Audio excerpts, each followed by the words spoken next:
Happy August, teacher friends. I am so excited to kick off this back to school season with you by sharing an absolutely epic guest interview I did just a few weeks ago with first year AP teacher Laura Tice.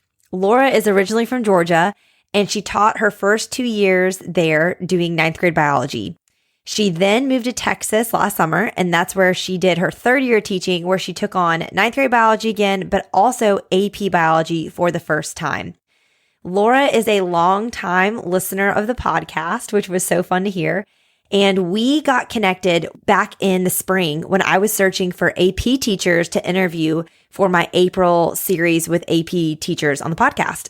And Laura was the only rookie AP teacher, if you will, to apply. And I was so impressed when I was going through all the applications. Hers really stood out to me because of her energy and just all of her ideas, that I immediately reached out and I asked if she would be willing to wait and do an interview this summer with me once her scores came out. Not that I didn't believe that she had a great year, but I just thought, hey, this is a cool opportunity to talk to someone like freshly after finishing their first year teaching AP, after they get their scores, and just kind of see how they feel like the first year would go. And she so graciously obliged. And today's episode is our conversation from truly just 2 weeks ago, where we reflected on her first year teaching AP bio and how her students did on the exam. So we cover so much. She covers the highs and the lows of her first year, what went better than expected, and where there are definitely areas for improvement as she is about to enter into year 2 teaching AP bio. She shares how she balanced the requirement she has for PBL, because she's teaching at a PBL school, project-based learning school, while also still managing, y'all hear this, to get through the entire CED and have 2 weeks left for review before the exam, which that is just an accomplishment in and of itself, her first year. I'm like so proud of her for doing that. She also shares her plans for this upcoming school year for how she's going to change things up, both in her AP classes, but also in her ninth grade biology classes to better prepare those students who will hopefully come back and take AP as upperclassmen. Y'all, I was just so impressed by her wisdom and her enthusiasm and honestly her humility. She has like the energy of a first year teacher, but the settledness and the confidence of like a 20 plus year teacher vet. I mean, it was honestly just a delight to talk to her, and I was so inspired. And so I hope you feel the same when you listen. So I'm going to stop gabbing and shut my trap now so you can hear from Laura herself. So here's my conversation with Laura Tice. This is Secondary Science Simplified, a podcast for secondary science teachers who want to engage their students and simplify their lives. I'm Rebecca Joyner from It's Not Rocket Science. As a high school science teacher turned curriculum writer, I am passionate about helping other science teachers love their jobs, serve their students, and do it all in only 40 hours a week. Are you ready to rock the time you spend in your classroom and actually have a life outside of it? You are in the right place, teacher friend. Let's get to today's episode.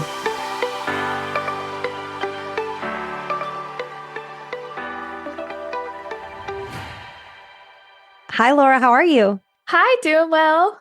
I'm so happy that we made this work to talk. I've been excited to talk to you for months. So for my listeners to have context, you originally applied when I reached out wanting to talk to AP teachers, and your application immediately stood out to me because you were the only new AP teacher that actually applied. Like everyone else who applied had been teaching for a while, and I was so excited about your enthusiasm. And I just thought it would be cool. So I wanted to save you closer to back to school season, our conversation, just for the new AP teachers listening and people maybe their first or second year, just to hear from you. So I'm so excited to talk today. Well, thank you for this opportunity. I was so excited when I saw your email that you actually responded back and were interested. So I've been really looking forward to this. Well, I'm pumped. And you were really great to be patient, because I was like, hey, would you be willing to wait until you get your scores back to talk? Because I was like, I really want to know if you still feel as enthusiastic after all that. So let's go back a little bit in time for everyone listening. I know that this past year was your third year teaching, but first year teaching AP. I believe you previously taught honors and on grade level biology. Yes. Okay. So let's think back to your first year. How did it go? Like now that you're kind of in the summer, you've had a little bit of a breather. What would you say were the highs and the lows? Okay. So Yeah, it was such a doozy because it was my third year teaching overall, but first year being an AP teacher, I felt like a brand new teacher all over Mm-hmm. again. That Mm-hmm. extra prep was just so much work, but definitely worth it. So, some of my highs, I would definitely say were just meeting AP level students. They are so different from ninth graders for anybody with ninth grade Mm-hmm. experience. And so it's really exciting to work with a little bit older, more mature students. And they were the ones that gave me my confidence. Mm-hmm. They just gave me so much positive feedback because at the beginning of the year, I was like, y'all, I'm brand new with y'all. Like, I'm going to be studying alongside you guys. And they were just so encouraging and helpful. So, shout out to my wonderful AP Bio students. That's awesome. I think that humility is so important when you're new to AP. Like I did the same thing. I was like, mine was a little bit unique because they were upperclassmen, but I had them for biology. Did you have any of your students for biology as freshmen or not I yet? did not, Because it not hasn't yet. been quite long enough. It has not. That was like interesting because they all knew me really well and they were used to me being like knowing everything, being on top of it. And I was like, guys, I know nothing. Like I'm going to be literally figuring this out alongside you. So I'm proud of you for having that humility. So will this upcoming school year, will you have some of your students for the first time that you had previously taught? I'm hoping so. I think Okay. I'm supposed to. So, my first 2 years teaching were actually in Georgia, and I recently moved to Oh, Texas. So, this was my first year in Texas. totally new school. Got it. So, brand new school, but some of my ninth graders from this year, or I guess this previous Mm-hmm. year, they showed interest in AP Bio. Mm, I usually try to encourage students to wait until your junior or senior year. absolutely. Yeah. I think it's such a hard course for sophomores, especially if they haven't had chemistry yet. Mm-hmm. So Mm-hmm. we'll see how this year goes. Yeah. And who's on your roster? That's interesting. Okay. So what do you think did you go to any sort of APSI before they had you teach that or any sort of training? Or they just like threw you in and were like, good luck? They definitely threw me in. I was hoping for an APSI. And when I found out I was not going to do one before the school year started, I went into full, like, read the whole CED, went a Yeah. little bit crazy just so I could be prepared. But I Mm. was able to do an APSI this summer. Okay, good. And wow, if that's like one piece of advice I could give to anybody, it's do that Hmm. before your first year because I learned so much, even though I've already taught the course. Hmm. So it was great. I wish I could have gone after my first year for a second round. I felt like when I did it right before I taught it, I cried every single day when I got home That because I sounds was right. so overwhelmed. But I almost like didn't even know what to ask because I was just so clueless. So I feel like at least you had some context going into it of like, here's how to help. But yeah, the Yeah, APSI is a game changer. it really was. I definitely came into the APSI with like a list of questions, a list of things I struggled with, so that Mhm. way I could tackle it. And it was super helpful. So I recommend that for no matter how long you've been teaching Yeah, AP. I thought it was a great resource. absolutely. Okay, so what went better this year than you maybe thought it would? Okay, so teaching all of the content. I Mm, did not think I was going to be able to get through all 8 units, and I was. And we still had 2 weeks to review before the wow. AP exam. So How do you that think you did was that? magic. I don't know. I wish I had a better answer. I was pretty strict with my unit plans. So Mm, if I planned for a unit exam to be a particular day, I really, really stuck to that. I only changed my unit exam one time this school year, and it was during the solar eclipse situation. And that was just chaotic and yeah. nobody could handle anything. Yeah. So, other Those are than the days that, that like your first year, I feel like teaching, you just try to fight them. And then the yes, more experience you get, you're like, I'm literally not fighting this. Like senior skip day or the night before prom or solar eclipse. Like you're just like, whatever. I don't even care. yes. I was like, everybody skipped solar eclipse day anyways. And that Yeah. was like the day before the exam. And I was like, No. I Yeah. can't, I'm not dealing with this. So I think sticking really true to those unit exam days really helped me stay on track. And it also helped me be able to kind of edit my unit plans and say, do I actually need to do this Mm, activity? mm. Like, I know I already planned it. Yes, I might have made the copies already, but could I cut that activity and my students still learn everything they needed to? And most of the times, I could find at least one or two things to cut. So, So did you do a lot of like, how much of your curriculum did you have planned, do you feel like, before the school year started? Or how much were you doing as you went? Like, did you know all those dates before at the beginning of the year? Because you kind of already mapped things out? Absolutely not. I wish that I did, I was going to say, and I'm I going to be do for very this year. impressed. No, I was going to be very impressed. Yeah. So my school, we have to turn in unit plans. So I did have to have the full unit planned and turned in before, before I started it. So once I made that unit plan, I stuck true to Got that. it. So before the school year actually started, I had my first unit planned. And then we just went month by month and tried our Yep. best. That was me. Like, I mean, truly month. And they would ask me like a question about something, like when I thought the next test would be or something. I'd be like, let's just get through this unit. And then I'll circle Absolutely. back, circle back. Absolutely. Like, you don't even know when this unit's test is. Don't ask me when next unit's test is. Let's be honest. Truly. Okay. So where were you pulling these activities and resources from since you didn't go to an APSI? Like, did they have stuff left for you? Or were you just using stuff that College Board provided? So I used a lot of College Board questions, and I definitely recommend all quizzes, tests, warm-up questions. Like, I was pulling stuff from College Board. Yep. But when it came to like actual activities, honestly, I used a lot of teacher pay teachers to just get me through. And then since I taught the previous 2 years, I taught ninth grade bio. So I already had some fun kind of lab type activities, and I just made them a little bit more challenging, or I would not really walk my students, my AP students through it. And I just kind of gave it to them and said, roll with it, because they did have that kind of autonomy and ability to do a lab without me saying step by step. Totally. Well, and that's nice too, because you didn't have to worry about them being like, we've done this before, since it was like a fresh crew. So that's nice. Yes. Like, I could not reinvent anything because I had every single one before, which had its sweet spots too. How many students were in your class? And did you just have one section or a couple?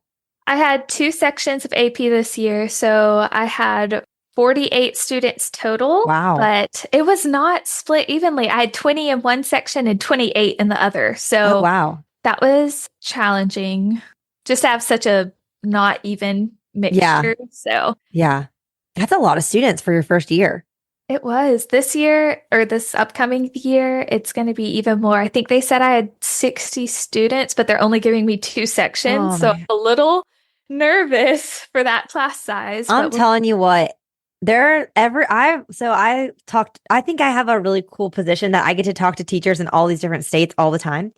And Texas has really good standards. Like, I really like them. They're very clear. Whereas a lot of states are like so crazy, and I'll like work with the teacher trying to figure out what their state's trying to make them teach.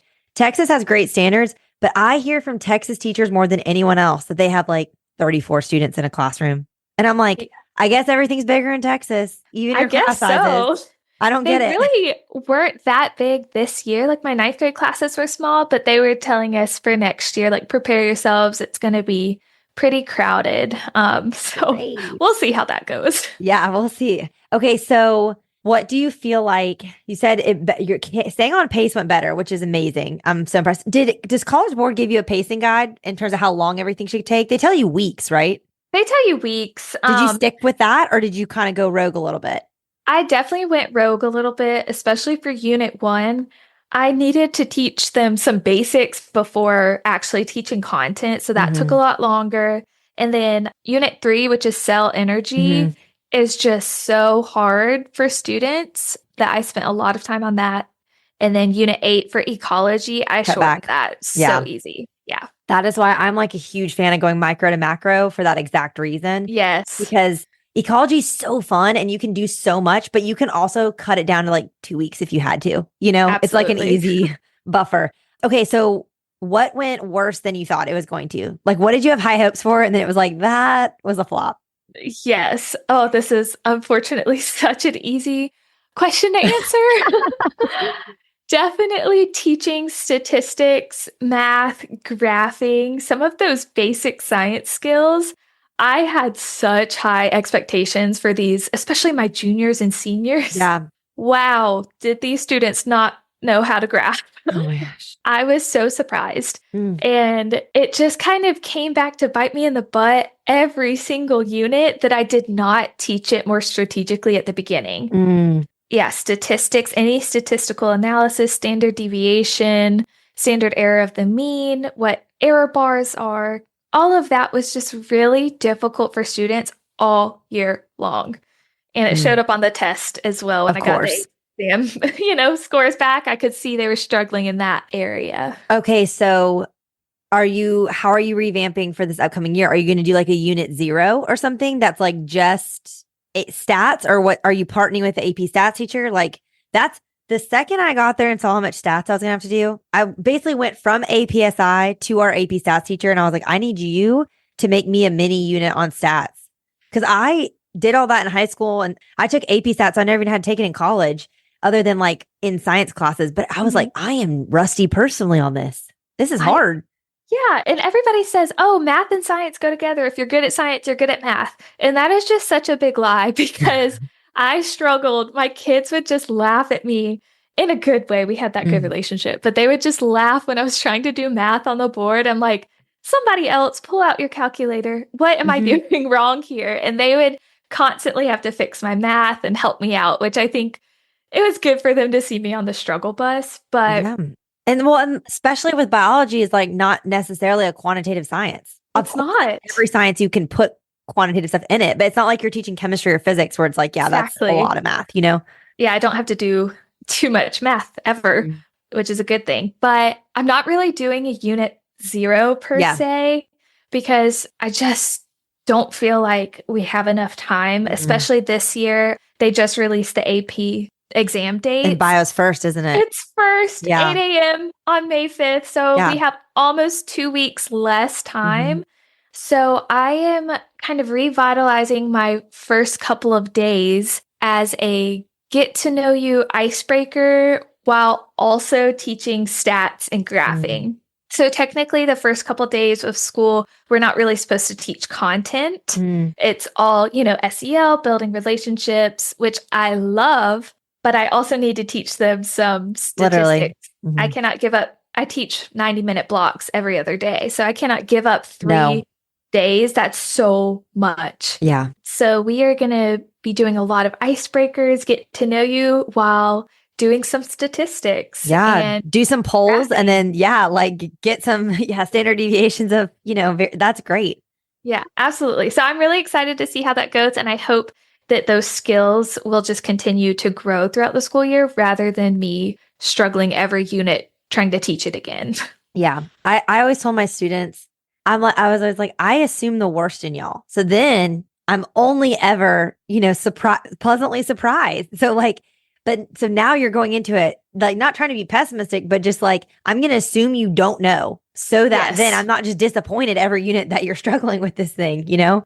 absolutely. Definitely had to adjust my expectations Mm. on the just basic science skills, stats, graphing ability. Okay. So I was going to ask you this later, but I'm already excited to ask you now because I am also was like a freshman bio teacher too. So already knowing this, how is teaching AP bio changing how you're going to teach your ninth grade bio students?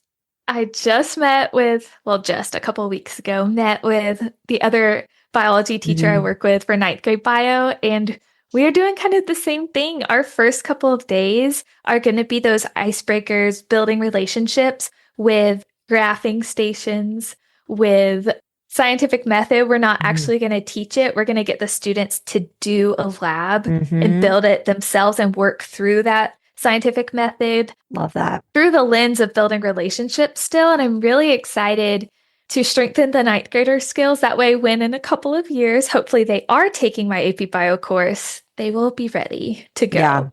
And I don't know if it's because it's after the pandemic and a lot of students missed that like middle school kind of crucial time to learn Mhm. graphing and basic science skills. But I just see the ninth graders and the AP Bio students just do not have those skills that I expected them to. Yeah. And I don't know if it's like just doing too much in like Google Sheets and having Yeah, it do it for them because I have heard these things as well. So, is there any other content you felt like, ooh, I want to make sure? Like, I started teaching like Hardy Weinberg and genetic equilibrium calculations in honors as soon as I started teaching AP because I was like, they cannot be saying this the first time when they get to AP. But is there anything you've changed other than that? Haven't decided content wise quite yet. I don't even think it's content really, but so much like science skills. So That's so true. something I want to work with more is okay, so we've learned the content. You've memorized all of these vocab words for my ninth graders. But now I'm going to mess up one part of this process, or I'm going to take this organelle out of the cell. What is going to happen in Mm, response to that? And I mm, think that skill is kind of the missing piece of my ninth grade course right now and my AP Bio course that students really struggle with, that application or, oh, if I mess something up, how is it going to affect the whole mm. biological system? Or, because I feel like that's what questions on standardized tests nowadays, that's what the questions are worded as. Right. Not can you memorize the photosynthesis equation, but if you take a piece out, how does it actually Mm. affect a system? So that's something I'm going to focus more on in my ninth grader. That's great. And like you can easily rewrite questions and stuff to do that and without Yes. a ton of extra. That's a great idea. Just getting to that next level of the higher order thinking for sure. Yes, Okay. absolutely. So you mentioned to me that you're at a PBL school, which is so interesting. So I'm like so intrigued to know, especially since you said one of your strengths was actually getting through all the content. How did you get through all the CED and balance and what are your expectations as a PBL school? Oh my goodness. So, talk about not rough, I want to say challenging first year in Texas, not only having different standards for my ninth graders, teaching AP Bio for the first time, but now also being at a PBL school. Well, and It's a lot. you teach general bio, which don't you have a STAR exam for that? Is that what We the test is do. called? STAR? Yeah, your standardized Yes. test. Yeah. So that's like double whammy. Yes, both of my preps unfortunately have a big High stakes standardized test. Yeah. test. Perfect. Yeah, great. I don't like to make things easy on myself. It was really hard at the beginning of the year to balance PBL with the CED. Mm, But the biggest way that I was able to kind of balance that, I would say, is only doing true PBL for 4 of the 8 units. mm. And my they're just fantastic. So the school I teach at, it's actually a newer school. This was only the second year that it's been Wow. open. So they are very flexible with their PBL standards because they know that all of the teachers are learning this together. So my admin really wanted hopefully 2 PBL units per semester. So that's kind of what I stuck to. Mm. I'm hoping this year to add one more unit as true PBL, next year, one more. That way I can build all Yeah. 8 units. But I just prepared myself for those 4 units where I was truly doing PBL. Those were the units I chose to add a couple extra days that is different from what the CED advised because projects just take so long if you do them correctly. Right. Okay. So I don't want to put you on the spot, but I would love to know what's like which of those units that you did, what was your favorite and kind of what's like an overview for some of us who haven't been at a PBL school? How did you do that? Oh my gosh. Okay, I love this question. I did a project for Unit 2 on cell transport, and it was absolutely my favorite. I think it was most of my students' favorite. Mm, But just to run you through real quick a basic PBL unit, you start off almost day one, you're starting the project mm. of that unit. So you have some type of entry event. It might be short video, a little letter, put them in a scenario, some type of entry event to get them curious. Then you pose a problem and you tell the students, like, what are they going to be creating with their project group? So we call that the culminating product. Mhm. For this particular unit too, I did a design a drug product. So the students had to research a lot of pharmacy type things. How Mhm. do drugs get into our systems? How do they transport throughout the body? And then I gave them in unit 2, it's cell transport and cell organelles. So I gave them a disease that is affecting one of the organelles to kind of tie it in. Mhm. And they had to design a drug, explain how it transported in to kind of help those symptoms of that disease. And so we spent lots of weeks. I had a real pharmacist come in. She Wow. was fantastic and she helped the students kind of understand the basics of drug transport. And then she also came when we did our presentation. So she got to listen to all of the students. That's They kind of awesome. did like a little kind of commercial type selling their drug that they created. So So did they all get a different disease or did they all have the same one? So typically I do 8 groups. Okay, So there were 8 different diseases. So each cool. group had something else they were working on. And I tried to do different organelles just to mix it up, but there's only so many diseases and Well, and that everything is more complicated than you want it to be. So it's like, yes, it's hard just to be like, let's narrow down this one thing that's affected by one thing. Like it's never that way. So it's it hard to is get that not. narrow list. Even just doing, I feel like genetic disorders in biology, even albinism, there's like one version of the albinism that's really clear, like autosomal recessive. And then there's all these Mhm. other versions that you can inherit all these different ways. And it's like, why are there so Yes. many exceptions? But Yes. And I am not an expert in pharmacy or that's the problem with PBL is I am not the expert. of So it's course. really scary to put the students in that situation. And I'm like, fingers crossed they find some good research. Like, I try to pick things I think they can find good resources on, but Mhm. it's definitely a challenge. So how much of that are they doing in your class period versus you're expecting them to do at home? I live by the philosophy of absolutely no homework. Even in my AP class, Amen. I Yeah, knew you would like seriously. that. Well, because it's like they just don't do it. And I feel like when they do, they don't do it authentically or they're just rushing through it. And then it's like, why are we even doing this? You know, Yes. And the amount of AI that is out right now, I it's am insane. so just do the work in class. Now, students always end up doing work outside of class for the project, but I never assign it. I don't expect it. I give them plenty of class time if they actually use that class time wisely and don't goof off, go to the bathroom for 10 minutes, don't Yeah, get distracted. They have plenty of time to do this project. It just takes a lot of self motivation. But I think that most of my students, especially by the end of the year, they were like, oh, we actually do have enough class time to complete this project if we actually use it well. that's awesome. Okay, so I would love to know, especially since you like have such a unique situation with your PBL and all of that. Now that you've gotten your test scores, you don't have to share them, of course, but where do you see maybe room for improvement looking at how your students did? Were there any students that surprised you, either direction? Kind of just, first of all, what are your general thoughts once you got the scores? Okay, so I just did not know what to expect with those Yeah. scores. It's your first year. I was like, what if they all failed? Yeah. Which did not happen. Ew. They did so phenomenally well. I was so not surprised, but just so excited and Hmm. happy for my students because I know how hard they worked. Yeah. Room for improvement. Once again, I've already hit on this, but stats, graphing, those basic science skills, as well as if you know anything about AP Bio, Unit 4 is just also one of those really tricky units. It's about cell communication and cell cycle.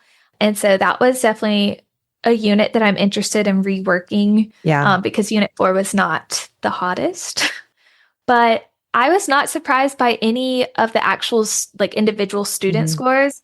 All of my students that got fives, I could have told you Hmm. they were gonna be the ones with fives. Kind of same thing with my fours. I was like, I could have told you they were gonna have their Hmm. fours.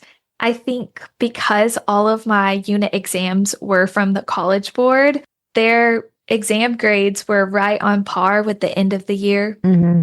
big AP exam. And so nothing really truly surprised me about an individual student. Did you curve your exams throughout the year? Because that's the one thing I Absolutely. always, yes. Because like that's what I always tell people. I'm like, you have to use the questions, but then you also kind of have to have some sort of buffer because it's going to be so much harder than if you wrote the questions. Exactly. I think, yeah, especially after looking at the mock AP exam and their Mhm. scoring guidelines, it made me feel a lot better about how I do the Well, and they exams. they they curve it too. Yes, So it's it's like, a huge curve, like yeah, huge. You can insane. basically not write any of the FRQs, get all the multiple choice questions correct, and you're like gonna almost get a four. Like it's That's kind of crazy. Yeah. insane. But I did the square root curve on our unit exams. So if you somebody out there doesn't know, if a student got a 49, take the square root, it's a 7, multiply it by 10. Wait, did I do that right? See, I'm telling you math. They get a 70 on the Okay. exam. And so I just kind of stuck with that square root curve throughout the whole school year. And shout out to my AP Bio school teacher when I was in high school. He did that for our test. So that's That's why I do great. it. That's great. Okay, so what else do you feel like when you look at those student scores who made the threes, fours, fives? What do you feel like most led to that success?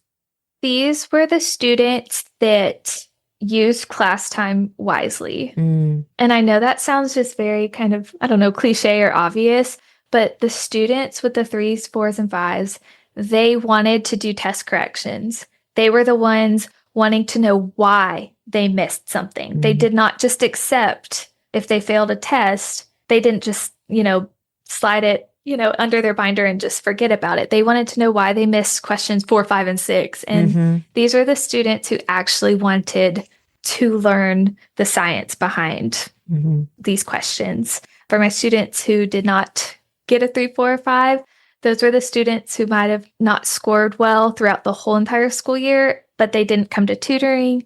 They didn't ask why. They were just okay with failing a test and not learning why. That was the biggest differentiator. Well, and that's good too for you starting this new school year to say to the students, like, hey, there's a clear line in the sand versus who tried and who didn't. It's obvious. Right. I cannot take the test for you. So. Exactly. Okay. So you kind of mentioned this at the beginning, but you may have some sophomores in there next year. And I don't know if you did last year. Did you have any sophomores or were they all upperclassmen? I did have a couple of sophomores at the beginning. Most of them dropped. We have like a 6-week period where they can drop an AP course, and most of them dropped within the first 6 weeks. Okay, so once you saw the scores at the end of the year, how did those younger students do versus their oldest? Did you see a differential, or is there no real difference? Was it truly just based on effort, not really age? This is such a hard question because by the end, I only had like 3 sophomores, Yeah, I mean, think. the sample size is so small. So it is so small. So I would say maybe not so much in test score, but in overall school year, my sophomores definitely struggled a lot more than my upperclassmen did. I think part of it was a little bit maturity because students are like, oh, 9th grade bio is so easy. AP bio is going to be a great, class to take next. And it is such a jump. Yeah. Like, it is not an easy AP science course, and they always think it's going to be. Yep. So I think maturity has a little bit to do with it. I think sophomores sometimes don't really have the time management skills quite yet needed for an intense AP course. Yeah. As well as not having chemistry before AP Bio, I think is a major no-no. Yeah. At my school, they are allowed to take AP Bio if they're also in chemistry, like concurrently. Concurrently, yeah. But that doesn't make sense to me because Unit 1 is chemistry of life. So you're so far behind. Yeah. Yeah. I tell my students on day 1, I will list out like all of these chemistry words that sound scary if you've never taken chemistry. And I'll say afterwards, I expect you to know all of this. Yeah. Like right now, day 1. If you do not, you need to learn all of chemistry before next week because I would fly through Unit 1 because it's so easy if you've taken chemistry. So I fly through Unit 1 and that's smart though, because that is an easy way to like naturally weed out students. Because other than that, all you can really do is talk to the school counselor and be like, please discourage these students. Yes. And I told my 9th graders that I recently had, I told them no. Like, I would not let them sign up for my class. Yeah. I was like, wait until your junior, senior year, and then I would love to welcome you See back. you again. Yeah, seriously. Yes. It would be so much more fun. Exactly. Oh, man. Okay, so I feel like every guest I have on here, I just have to ask you about apathy because I just think that is what is most taking over my inbox is teachers venting about apathy. So and I thought it was interesting in your application, you talked about how most of your students said AP Bio was their favorite class, which I love. So how do you feel like you were able to combat that apathy? Because it sounds like that wasn't necessarily a problem in your course. It was not really a problem for my AP students. And I don't want to take that credit like I did something because the students that I had They're were a good group. They were awesome. Yeah. I wish I could copy paste them in the next year. I love those students. They were great first year of AP students, but based on some of their positive feedback I got from the course, that's kind of what I'm going to say I did to help with that issue. They said that I was one of the only AP classes at the school that truly did projects. Some of their other AP classes went more traditional lecture style. So they said they were really happy to actually be doing challenging AP level projects. That's awesome. I don't lecture a whole lot unless we've done an inquiry activity that they all bombed and they ask for the lecture afterwards. I give super hard quizzes and tests. I mean, Mm, they're all AP level from day one, and my quizzes are only FRQs. Like it's just love it. writing. You're not Yeah. going to get multiple choice quizzes. And they actually said they were super grateful that I did that from day one because it helped them realize they had to be on top of it or they weren't going to make Mhm. it to the end of the semester with a passing grade. And this is so silly, but I call my quizzes, they're called Quizzy Poos. And they said that that was just the best thing ever because they were usually scared of quizzes, but they're like, when's our next Quizzy Poo, Miss Tice? When are we going to have our next Quizzy Poo? And they just like, they weren't scared of the quizzes as much as they usually would have been. I So love those that. are a few little tidbits I got from my students that they said they enjoyed. I love that you did like a survey. Did you do a survey or was this just like things Yes. okay. I love that's so wise just to learn and just to be willing to open yourself up to critique is Hmm. very mature. So I'm impressed that you did that so early and you weren't like, don't harm me. Okay. I'm Yeah. super interested that you said how I feel like lecture is such a hard thing that AP teachers, and I think especially people who've taught AP for a while, because that's how it always was Hmm. for so long, was like, just let's lecture. So, how did you get away from doing that and still giving them, like, were you doing a lot of Pogles? I know you said inquiry activities. Were you having them watch videos or read the textbook? I know you mentioned no homework. So, what were you doing there to help decrease lecture? So I did Pogles occasionally, but students see Pogle and they're instantly shut down after you do Man, one or two of them. Like, what is the deal with that? I don't I know ended because I up, love them. I do too. So I ended up like just typing them out myself So instead it of was it like saying not the Pogle. font. Yeah, literally, Yeah. totally. And That is they a were fine veteran with move. that. Yeah. You called it a pogly poo and now they love it. Exactly. I was like, okay, fine. Or I'll print it on, colorful paper instead of black and white. Like, I don't know, Totally. anything to get them interested. But since being a PBL school, that was able to take away a lot of lecture. So instead of physically standing in front of my students and, reading the words off the screen to them, I would post in our learning management system, I would post PowerPoints with all the notes, all the things, and say, hey, here's this resource for you as you're doing your project or as you're Mm, doing this Poggle style activity. That way, a lot of my students would tell me they would actually go home and take notes on that in their own time. They said sometimes it was helpful after they did an activity to go back through that slideshow, but mhm. I tried really hard not to stand up there and talk all the time. Or I would pick like the most important slides and say, okay, I'm going to do 10 minutes of me just talking at you guys, kind of explaining the most difficult things, and then they're going to jump into some type of activity. I think I did a lot of labs, or maybe not labs, but like, card sort. Then we're going to, switch around tables and y'all Yeah. are going to check somebody else's. But I think this is just another little side piece of advice for new AP teachers. I thought I had to do the AP labs, like the official scary Yeah. ones. And I learned after the first couple that you do not. Hmm. So I started doing kind of my own ninth grade labs, but Hmm. put a more challenging spin Yeah. on it. And I think they just learn so much more through Hmm. doing and talking with each other that I really like the students actively doing something. During my class period, I want to just be walking around, troubleshooting, answering questions. I don't want to be working because it's their time to work. Hmm. So I love that. Also, yeah, I like who wrote those labs and why are they so scary? thank you. I It love like, the idea of some of them, yes, but I'm like, why is this 8 pages long? It has 5 different parts. It's going to take me a month I to do this know. one lab, and I don't even get good data from it. Like, I know. I, That's how I feel about NGSS too. I'm like, I love it yes, in theory, but like like no one with practicality ever wrote this, you know? yes, I It's don't understand where it came crazy. from. I know. I'm grateful I had gone to APSI and my teacher straight up said, you don't have to do these. She was like, I think she even said pick one. I think she said shoot for one per quarter, worst case, Hmm. one per semester to try to do really well.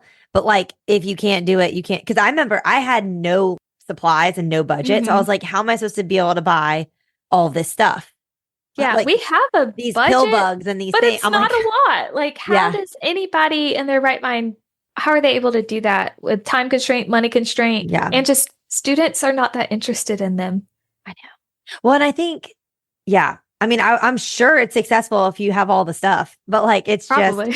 so that's encouraging to hear you say that. Okay. So like, then how do you get your students? I'm going rogue here, but I'm just Go so for it. encouraged by like what you're saying. How did you, when your students are preparing for your test, how did you not have a lot of them saying like, you never taught me this? Because I think sometimes students are like, well, if we didn't take notes on it, then like, were you giving them objectives and vocabulary? Like these are our end targets at the end of the unit, or how did they know how to prepare for your unit test? Honestly, I was such a hot mess this year. I did not ever give a list of vocab. And Yeah. that's something that I should probably be doing. I did it like 48 hours before the test every time when I taught That's it because I was smart. not prepared. Like, but I would like to do Oh, it at the you weren't. beginning, Yeah. but I just was like, I literally wrote the test 5 seconds ago. So I'm just now telling you it was hard. It was, yeah, that was something really difficult. And I think part of me too, I just have my own personal beliefs, which is this is an AP course, which means it's simulating college, which means I'm not going to hold your hand and tell you what to study. Yeah. Like, we had 4 weeks of labs, card sorts, warm ups, quizzes, Poggle style activities, a project. Like, if you don't know what is going to be on this test, that's a you problem, not a Mm. Miss Tice problem, Mm. which sounds a little harsh now that I've said it out No. loud. But if a student would ask, I would write out on the board, like, these are the 6 topics that we have covered. Mhm. So if let's jump to unit 3 for AP Bio, it's cell energy. So topic 1, we hit enzymes. Topic 2, we hit photosynthesis. Topic 3, we hit cell respiration. Boom. That's what you need to know for this test. And my students would keep their inquiry activities. I don't typically grade those. I Yeah. would just like kind of stamp them for completion. Yeah. And I would tell them like that's for you. And they would look over those activities or those slideshows that I do post on our learning management system. Some of them would just go through all of that before, but I think my students had a very clear expectation or clear guidelines of what I expected them to know every day in class that I didn't really get asked that question very often. That's awesome. I mean, they sound like a unicorn group, but I'm just impressed by you holding the line and just saying, like, this is the line. You can rise to it. I'm not just going to lower to you, period. Absolutely. And there was a lot of pushback from a lot of them. They're like, oh, this is so hard. And I'm like, I told you it was going to be hard on the first day. Yeah. You can do hard things. Mm-hmm. And that would kind of get them into the mindset that like, oh yeah, it's actually, I can do this. It's hard, but I can do it. And so that's what I expect them to do. That's awesome. Okay. So you did say a couple things, but is there anything else you would say to that teacher who is listening to this podcast and they're starting school this week or next week or in the next few weeks and they're like about to teach AP Bio for the first time? Absolutely. Stick to the CED. Once again, that's such a cliche thing to say, but I found a lot of resources, or I'd look through, the old teacher at my school who previously taught AP Bio. I'd look through their resources and I'm like, this is so much detail. Like, there is so much information. And it's not on the CED. Like, you do not have to go that deep. I think less is more when it comes to notes and content, because like I said at the beginning, the students are not going to be asked those content memorization questions. They're going to be asked, hey, something messed up. What's going to happen? Or here's this, scientific study. What is going on here? How are these two things related? So many people think AP Bio is just content, which it is a lot of content, but it's really practicing those science skills. And I tell my students when they're like writing their FRQs, find the science. Like, find what you literally already know, forget all the scary words you don't know, and just stick with what you know. And to those new teachers, like, stick with just the CED. Don't feel like you have to go super in detail.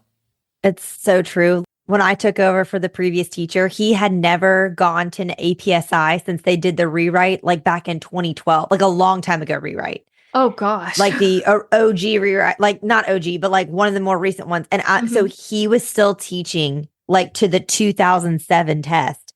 And it was everything he gave me was useless because it was so much detail. And then I love that national AP bio teacher group. I don't know if you're in that on Facebook, but there's people in there who go into way more detail And so I would see stuff that they were doing and I was like, shoot. But then I would do what you said. I would go back to the CED and be like, they don't need to know all the enzymes in the Calvin cycle. So like, do not teach that, please, ever.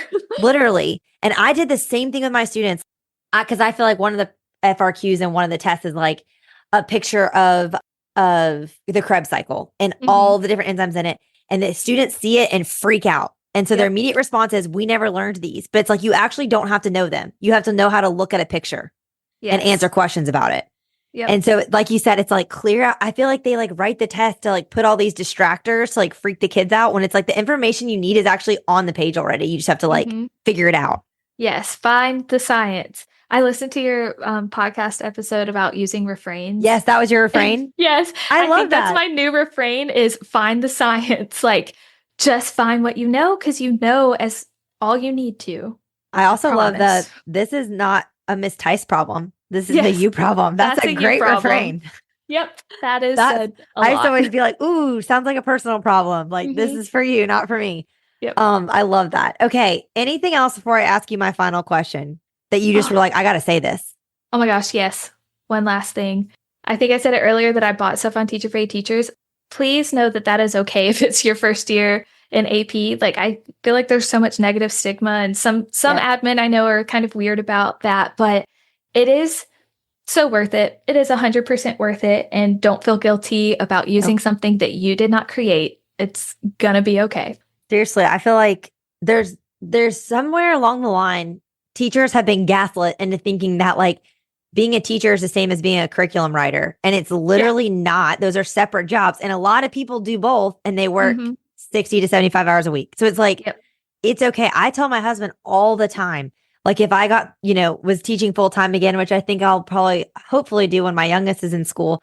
I'm like, if they throw me like astronomy, I'm immediately going, I know exactly who I'm going to and who I'm purchasing. I'm like, I'm not doing this because that is just not my wheelhouse at all. So yeah, there's no shame in that game for sure. Absolutely. Okay. So is Instagram the best way for listeners to connect with you? Yes, absolutely. Okay. So it's at Teaching with Tice. I'll put the link in the show notes. So y'all can reach out to Laura. And if you have any questions, you can ask her. And this is really fun. Maybe we can have you back next summer to hear how year 2 went. Oh, I would love to share. That'd be so fun. Well, seriously, thank you so much for your time and just sharing your wisdom. Thank you so much. Thank you for this opportunity. Thank you so much for listening to today's episode and my interview with Laura. You can find links that are mentioned in the show notes, as well as her Instagram handle so you can connect with her at itsnotrocketscienceclassroom.com/episode 142. And if you are listening and you are teaching an AP course for the first time and you have yet to leave a rating and a review for the podcast, it is your turn this week. Head over to Apple Podcasts, click 5 stars and leave me a review. I would love to read it and be encouraged by you as we keep putting out these episodes of the Secondary Science Simplified podcast. All right, teacher friends, that wraps up today's episode. If you're looking for an easy way to start simplifying your life as a secondary science teacher, head to itsnotrocketscienceclassroom.com/challenge to grab your classroom reset challenge. And guess what? It's totally free. Thanks so much for tuning in, and I'll see you here next week. Until then, I'll be rooting for you, teacher friend.